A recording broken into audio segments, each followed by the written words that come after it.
लाखांदूर तहसीलवर शेतकऱ्यांची धाक। अतिवृष्टीच्या नुकसान भरपाईसाठी शिवसेना उबाठा आक्रमक। लाखांदूर तालुक्यात मागील वर्षी मे आणि ऑक्टोबर महिन्यात झालेल्या अतिवृष्टीमुळे धान पिकाचे प्रचंड नुकसान झाले होते। मात्र 11 महिने उलटूनही अनेक शेतकऱ्यांना मदत न शासनाकडून मिळाल्याने संताप व्यक्त केला जात आहे। या पार्श्वभूमीवर आज 20 एप्रिल 2026 रोजी शिवसेना उद्धव बाळासाहेब ठाकरे तालुका प्रमुख विनोद ढोरे यांच्या नेतृत्वाखाली शेतकऱ्यांनी लाखांदूर तालुका कचेरीवर धक मोर्चा काढला।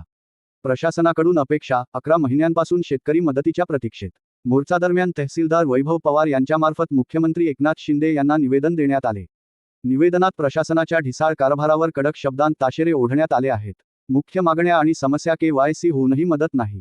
मे 2025 मध्ये ज्या शेतकऱ्यांनी KYC प्रक्रिया पूर्ण केली होती त्यांच्या खात्यात अद्याप 1 रुपयाही जमा झालेला नाही। दुसरी यादी प्रलंबित मार्च 2026 मध्ये केवळ 30% शेतकऱ्यांची पहिली यादी प्रसिद्ध झाली। प्रशासनाने दुसरी यादी लवकर लावण्याचे आश्वासन दिले होते, परंतु 2 महिने उलटूनही ती अद्याप प्रसिद्ध झालेली नाही। कृषी विभागामार्फत शेतकऱ्यांनी खरेदी केलेल्या अवजारांचे आणि साहित्याचे अनुदान 2025 ते 26 मिळालेले नाही। उलट खते आणि बियाण्यांचे भाव वाढवून सरकार शेतकऱ्यांचे कंबरडे मोडत असल्याचा आरोप करण्यात आला आहे। या आंदोलनात लाखांदूर तालुक्यातील ताराचंद मातेरे, लोचन पारधी, विनायक सरोदे, संदीप खरकाटे, तुळसीदास मेश्राम, प्रभू बगमारे, गणेश दोनाडकर, मंगेश प्रधान, विलास मेश्राम, मोहन ठाकरे, ललित वाजुलकर, अनिल कुथे, लेकराम भुरले, रत्नाकर भोवते आणि शेकडो शेतकरी बांधव उपस्थित होते।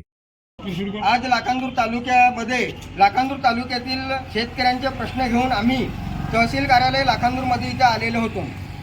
मे जून महिन्यामध्ये ज्या शेतकऱ्यांची नुकसान झाली त्यांनी KYC करून सुद्धा 30% लोकांची पैसे हे त्यांच्या अकाउंटवर जमा झाले आणि बाकीचे 70% लोकांचे पैसे जमा झालेले नाही।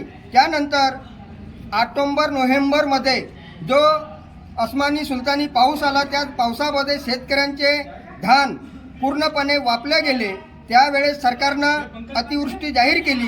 जाहीर केल्यानंतर शेतकऱ्यांचे जे पीक पाहणी होती ती करण्यात आली आणि त्यानुसार शासनानं त्यांना पैसे देण्याचा करार केला, परंतु ती 10% लोकांचे पैसे आलेले आहेत KYC करून आणि 90% लोकांचे पैसे आलेले नाही आहेत। त्याच्यामध्ये उडवाउडवीची उत्तरं देतात।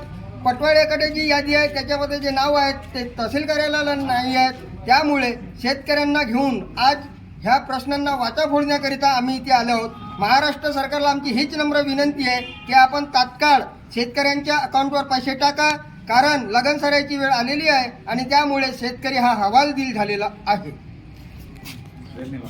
मी रत्नाकर मांडळ येथील रहिवासी असून मौजा ओपारा येथील शेतकरी आहे। ओपारा या कास्तकारीवर माझ्या शेतावरती पटवारी, ग्रामसेवक सर्वेक्षणाकरता आले होते।